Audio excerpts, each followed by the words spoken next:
اللہ الرحمن الرحیم. جی اسٹوڈنٹس، امید ہے کہ آپ سب لوگ خیریت سے ہوں گے. اور جیسا کہ آپ کو پتہ ہے ہم پاکستان اسٹڈیز کا لیکچر جو چیپٹر 4 ہے، لاسٹ چیپٹر آپ کا، اس کو ڈسکس کر رہے ہیں. اور ہمارا جو لاسٹ 24 لیکچر تھا اس میں ہم نے خواتین کو بااختیار بنانا جو ہمارا چیپٹر تھا اس کو سٹارٹ کیا تھا، جس میں ہم نے قرآن و سنت کی روشنی میں عورتوں کے حقوق کے حوالے سے ڈسکس کیا تھا. اسلام سے قبل عورتوں کے ساتھ جو سلوک کیا جاتا تھا اس کی بات کی تھی. نبی پاک صلی اللہ علیہ وسلم کے ارشادات میں نبی پاک صلی اللہ علیہ وسلم کی جو اسلام کی آمد کے سال جو معاشرے میں تبدیلیاں آئیں اور عورتوں کو جو حقوق ملے ان کو ہم نے ایک سرسری طور پر پڑھا. نبی پاک صلی اللہ علیہ وسلم کی احادیث سے جو عورتوں کے حقوق تھے ان کو دیکھا اور ان عظیم عورتوں کے بارے میں پڑھا جو امہات المومنین کہلاتی ہیں. حضرت خدیجہ، حضرت عائشہ، ان کا جو اسلام کی سربلندی کے لیے کردار تھا اس کو پڑھا. ایک تاجر ہونے کی حیثیت سے، ایک گھریلو خاتون ہونے کی حیثیت سے، یہ سارے ٹاپکس ہم نے سارے پوائنٹس ڈسکس کیے تھے. اور انہی پوائنٹس کو مد نظر رکھتے ہوئے اب آگے ہم یہ دیکھتے ہیں کہ پاکستان موومنٹ یعنی پاکستان کے بنانے میں جو خواتین تھیں انہوں نے بھی اپنا کردار ادا کیا. وہ مردوں کے شانہ بشانہ چلیں. جیسے ایک بہت بڑا نام حضرت فاطمہ جناح کا جو ہے قائد اعظم کی جو سسٹر تھیں ان کا آتا ہے. بیگم مولانا محمد علی جوہر کا آتا ہے. بیگم سلمہ تصدق، بیگم جہاں آرا شاہ نواز، بیگم رانا لیاقت علی خان، یہ ساری وہ خواتین تھیں جنہوں نے تحریک پاکستان میں اپنا کردار ادا کیا. ہم اس کی ریڈنگ کریں گے اور انڈیویجلی اس کو پڑھیں گے. جو ہمارا پچھلا ٹاپک تھا اس سے ریلیٹڈ مجھے ایک واقعہ میرے ذہن میں آ گیا. میں نے ایک دفعہ ایک ٹیلی ویژن چینل پر دیکھا تو ایک جو ہے نا مصر کی ایک خاتون تھی، لڑکی، ان کا انٹرویو کر رہی تھیں وہ کہ انہوں نے کسی جو ہے ریسرچ میں ٹاپ کیا تھا. تو ان کا جو انٹرویو کر رہی تھی وہ ایک انگریز خاتون تھیں. تو انگریز خاتون نے ان کے لباس پر تنقید کرتے ہوئے کہا کہ آپ اتنی تعلیم یافتہ ہیں اور آپ نے اتنا تکیہ نوسی لباس پہنا ہوا ہے، یہ اسکارف کیا ہوا ہے اور اپنے جسم کو ایسے ڈھانپا ہوا ہے، تو یہ تو آپ تو ایک ماڈرن خاتون ہیں، تو یہ آپ کس طرح اس کو کر سکتی ہیں. تو انہوں نے بڑا پیارا جواب دیا، میرے ذہن میں وہ رہ گیا. تو میں نے چاہا کہ یہ لیکچر سٹارٹ کرنے سے پہلے میں خواتین کے حقوق اور پردے کے حوالے سے جو ایک بات ہے اس کو میں آپ سے شیئر کرتا چلوں. ظاہر ہے ہماری بیٹیاں اور ہمارے جو بیٹے ہیں وہ اس چیز کو سن رہے ہیں تاکہ ان کے ذہن میں پردے کی اہمیت جو ہے تھوڑی سی اجاگر ہو سکے. اس لڑکی نے جو وہ ریسرچ جس نے کی تھی، جس نے ریسرچ میں ٹاپ کیا تھا، اس نے بڑا پیارا جواب دیا. جب اس نے یہ کویسچن اس سے کیا، اس نے کہا کہ شروع میں جب انسان تہذیب سے واقف نہیں تھا، جنگلوں اور غاروں میں رہتا تھا، تو انسان جو ہے وہ برہنہ تھا، اس کو پردے کی کوئی تمیز نہیں تھی. اور رفتہ رفتہ انسان تہذیب کی طرف بڑھتا چلا گیا تو اس نے اپنے جسم کو سب سے پہلے ڈھانپنے کے لیے پتوں کا استعمال کیا. بڑے بڑے درختوں کے پتے وہ لیتا تھا اور پتے لے کر وہ جو ہے اپنے جسم کو ڈھانپتا تھا.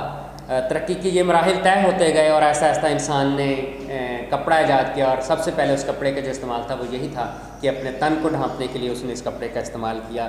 ترقی کے مزید مراحل کی طرف اگر انسان گیا تو پھر اس نے حجاب اور پردے کو جو ہے وہ امپورٹنس دی اور بتایا کہ عورت جو ہے وہ ایک ایسی قیمتی چیز ہے جس کو عام لوگوں سے چھپا کر رکھا جائے اور پردے میں اس کو رکھا جائے.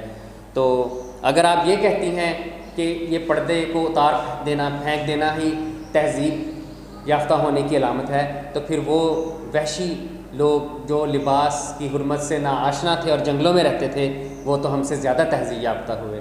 اور اس جواب سے وہ جو انٹرویو کرنے والی خاتون تھی وہ بالکل شرمندہ ہو گئی اور اس نے اس بات کا کوئی جواب نہ دیا. اور میں نے جب اس چیز کو پڑھا تو میں نے واقعی ہی وہ جو خاتون تھیں ان کو دیکھا. میں نے سمجھا کہ یہ بیٹی جو ہے یہ واقعی اس لائق تھی کہ یہ جو بھی اس کو ریسرچ ملی ہوگی اس میں اس نے ٹاپ کیا ہے.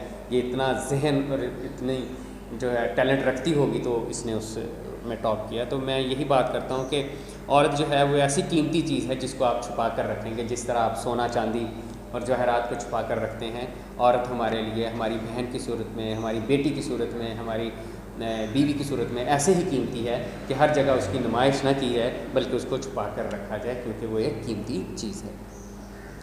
تو اب خواتین تحریک پاکستان میں خواتین کے کردار کے حوالے سے ہم بات کر رہے ہیں. اس میں اسی طرح ہمارا پیٹرن ہوگا. میں اس کو ریڈ آؤٹ کروں گا اور شارٹ کویسچنز جو ہے وہ ہائی لائٹ کرتا جاؤں گا. اس سے ہمارا لانگ کویسچن بھی کور ہو جائے گا اور شارٹ کویسچن بھی کور ہو جائیں گے. پیج نمبر 97 پر ہے، پاکستان کا قیام اس طویل جدوجہد کا ثمر ہے جو مسلمانوں نے برصغیر نے اپنے علیحدہ قومی تشخص کی حفاظت کے لیے شروع کی۔ قیام پاکستان کی جدوجہد آسان نہ تھی۔ اس عظیم جدوجہد میں برصغیر کی مسلم خواتین نے بھی لازوال کردار ادا کیا، جو اپنی مثال آپ ہے۔ ان خواتین میں مادر ملت محترمہ فاطمہ جناح، بیگم مولانا محمد علی جوہر، بیگم سلمہ تصدق حسین، بیگم جہاں آرا شاہ نواز، بیگم رانا لیاقت علی خان، بیگم جی اے خان، بیگم پروفیسر سردار حیدر جعفر، بیگم گیتی آرا، بیگم ہمدم کمال الدین، بیگم فرخ حسین، بیگم زریں سرفراز، بیگم شائستہ اکرام اللہ، فاطمہ بیگم، بیگم وقار النساء نون اور لیڈی نصرت ہارون سمیت متعدد عظیم خواتین شامل ہیں جنہوں نے برصغیر کی مسلم خواتین میں آزادی کے حصول کا شعور پیدا کیا، انہیں قیام پاکستان کی جدوجہد میں فعال کردار ادا کرنے کے لیے منظم کیا۔ یہاں پر یہ شارٹ کوسچن بنے گا کہ ان خواتین کے نام لکھیں جنہوں نے تحریک پاکستان میں جنہوں نے تحریک پاکستان میں اپنا کردار ادا کیا۔ تو یہ 10-12 نیمز ہیں، ان میں سے 5-6 تو ڈیفینیٹلی بیٹا آپ کو آنے چاہیے، تو یہ آپ یہاں پہ ایس کیو یعنی شارٹ کوسچن بنا لیں۔ اس کے بعد یہ خواتین جو 20ویں صدی میں عملی، معاشرتی، تعلیمی، سیاسی میدان کو جاں باز، سرگرم اور نڈر کارکن رہیں، انہوں نے نہ صرف عام گھریلو عورت میں سیاسی شعور بیدار کیا بلکہ علیحدہ ملی تشخص میں پہچان کی تحریک کا جذبہ بھی اجاگر کیا۔ ان میں سے چند خواتین کا تحریک پاکستان میں کردار ذیل میں بیان کیا گیا ہے۔ اس میں پہلا ہے قائد اعظم کی ہمشیرہ محترمہ فاطمہ جناح۔ تحریک پاکستان کی جدوجہد میں قائد اعظم کے قدم بہ قدم ساتھ رہیں اور مسلم خواتین کی بیداری میں اہم کردار ادا کیا۔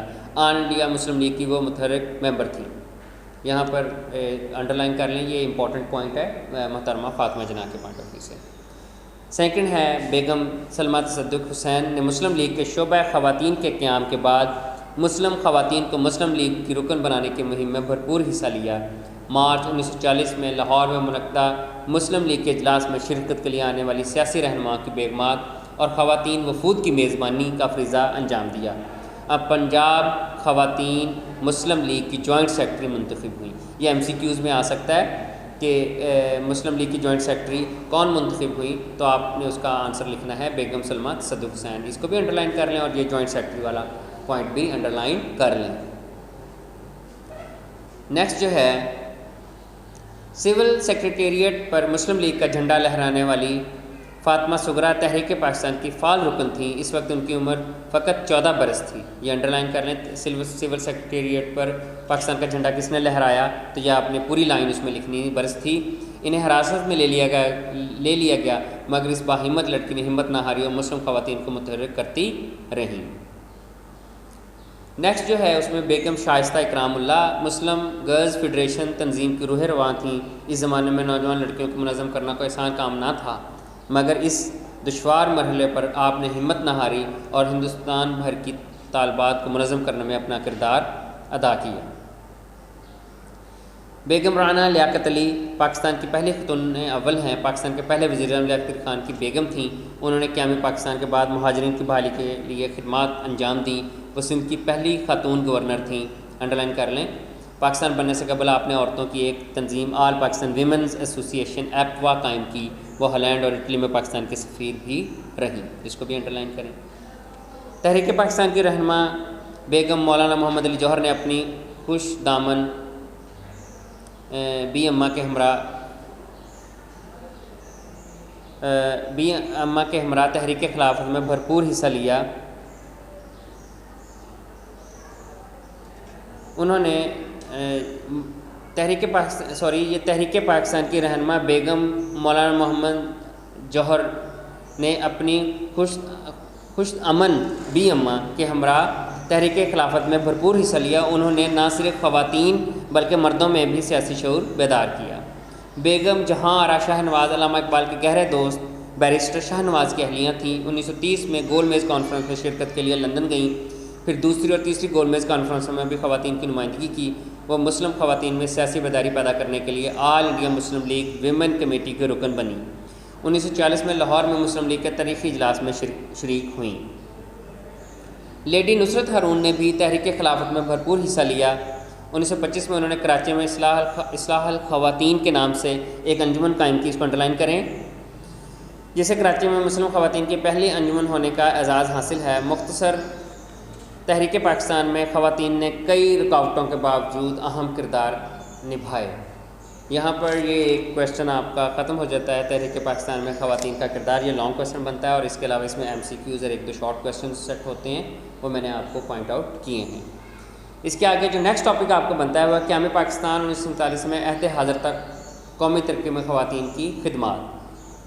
اب قیام پاکستان میں عہد حاضر یعنی موجودہ دور، یہاں تک ہم خواتین کے کردار کو دیکھیں گے، اور اس میں بہت سے نئے نام آپ کے سامنے آئیں گے جو جن سے آپ پہلے فیملیئر نہیں ہیں، لیکن اب آپ جانیں گے کہ آج کے دور میں بھی خواتین جو ہیں وہ اپنا کردار بھرپور طریقے سے ادا کر رہی ہیں۔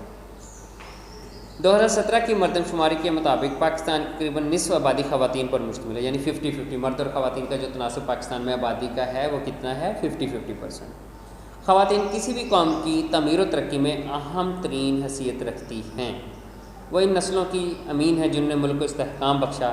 پاکستان میں ہر شعبہ زندگی وہ اپنی صلاحیتوں اور کارکردگی کے جھنڈے گاڑ رہی ہیں۔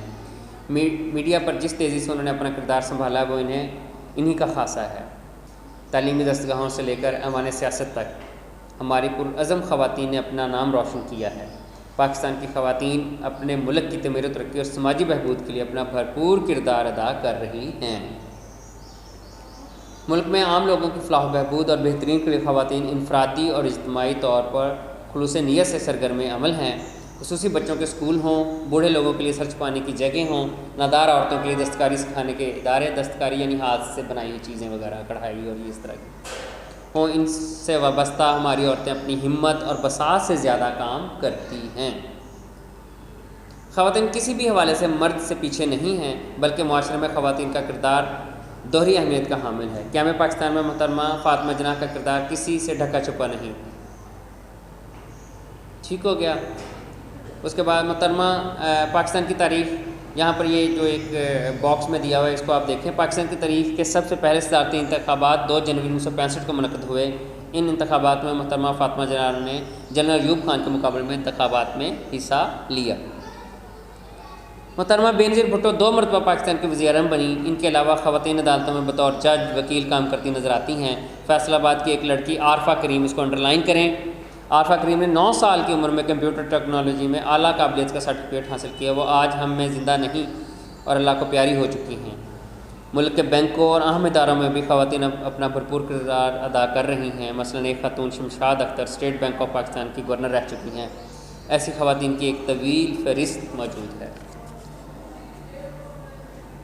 سماجی شعبے میں محترمہ بلقیس ایدھی عبدالستار ایدھی کی بیگم ہیں، اور آپ دیکھتے ہیں کہ ایدھی ایمبولینس سروس جو ہے وہ دنیا کی سب سے بڑی ایمبولینس سروس ہے جو رفاع عامہ مفاد عامہ کے لیے کام کر رہی ہے۔ تو یہ ان کی بیگم بلقیس ایدھی کئی دہائیوں سے لاکھوں پاکستانی کی زندگیوں میں بہتری لانے میں مصروف عمل ہیں۔ بلقیس ایدھی نے اپنی پوری زندگی پاکستان کے نہایت پسماندہ، دکھی اور بے سہارا لوگوں کی خدمت میں صرف کر دی ہے۔ بلقیس ایدھی پاکستان کی حکومت سے تمغہ امتیاز بھی حاصل کر چکی ہیں۔ یہ انڈرلائن کریں اس کو MCQs کے پوائنٹ آف ویو سے۔ کیا آپ جانتے ہیں والا جو باکس ہے اس میں محترمہ بلقیس بانو ایدھی عبدالستار ایدھی کی بیوہ اور ایدھی فاؤنڈیشن کے علاوہ بلقیس ایدھی فاؤنڈیشن کی بھی سربراہ ہیں۔ حکومت پاکستان نے انہیں حلال امتیاز سے نوازا ہے۔ بلقیس ایدھی فاؤنڈیشن لاوارث بچوں کی دیکھ بھال سے لے کر لاوارث اور بے گھر لڑکیوں کی شادیاں کروانے کی ذمہ داری انجام دیتی ہے۔ اس کے بعد محترمہ ڈاکٹر نفیس صادق اقوام متحدہ میں انڈر سیکرٹری جنرل کے عہدے پر فائز رہ چکی ہیں۔ اس کو بھی انڈرلائن کریں MCQs یا شارٹ کویشچن کے پوائنٹ آف ویو سے۔ یہ دنیا کی پہلی خاتون تھیں جو اقوام متحدہ میں اتنے اعلیٰ عہدے پر فائز ہوئیں۔ پاکستان کی ایک بیٹی سمینہ بیگ پاکستان کی پہلی خاتون ہیں جو کہ K2 پہاڑ کو سر کر چکی ہیں۔ اس کے علاوہ سمینہ دنیا کے 7 بر اعظموں کی 7 بلند ترین چوٹیوں کو بھی سر کر چکی ہیں۔ نہ صرف پاکستان بلکہ دنیا بھر میں انہوں نے عزم و ہمت کی اعلیٰ مثال قائم کی ہے۔ خواتین پاکستان میں تقریباً تمام بڑے شعبوں میں مثلاً فوج، صحت، تعلیم، کھیل، شوبز اور سیاست میں نمایاں کردار ادا کر رہی ہیں، اور یہ ثابت کر رہی ہیں کہ وہ ملک و قوم کی ترقی میں اہم کردار ادا کر سکتی ہیں۔ یہ باہمت خواتین کامیابیوں اور نئی جہتوں کی اعلیٰ مثالیں ہیں۔ نیکسٹ باکس میں ہے ڈاکٹر فہمیدہ مرزا کا تعلق پاکستان کے صوبہ سندھ سے ہے۔ وہ پاکستان کی پہلی خاتون ہیں جو 2008 سے 2013 تک قومی اسمبلی کی اسپیکر رہیں۔ تو یہاں تک بیٹا خواتین جو قیام پاکستان 1947 سے دور حاضر تک خواتین کی خدمات کو ہم نے پڑھا. تو ان تمام چیزوں کو پڑھتے ہوئے ہمیں کہیں پر بھی یہ چیز محسوس نہیں ہوتی کہ خواتین کسی بھی کام میں مردوں سے پیچھے ہیں، بلکہ مردوں سے بڑھ کر انہوں نے کام کیے ہیں بہت سارے شعبوں میں. اس طرح ہیلتھ کے شعبوں میں اب موجودہ دور میں آپ دیکھیں کہ بچیاں جو ہیں وہ آگے آ رہی ہیں، اور ٹاپ کی گائناکالوجسٹ جو ہیں پاکستان میں وہ فیمیلز ہیں. آگے انشاءاللہ یہ ٹاپک یہیں تک، اس کا لانگ کویشچن آپ کریں گے. اس میں آپ کو ایک لانگ کویشچن اسائن کر رہا ہوں تحریک پاکستان میں خواتین کے کردار کا، وہ آپ نے لانگ کویشچن کرنا ہے. اس ٹاپک کو بھی آپ نہیں کریں گے، ایک ہی لانگ کویشچن ہے آپ کا. انشاءاللہ تعالیٰ جو نیکسٹ ہمارا ٹاپک ہوگا وہ ہم کریں گے تشدد اور خواتین پر تشدد کی تعریف، اور یہ انشاءاللہ نیکسٹ لیکچر میں پھر ہم اس کو ایکسپلین کریں گے. تھینک یو، اللہ حافظ.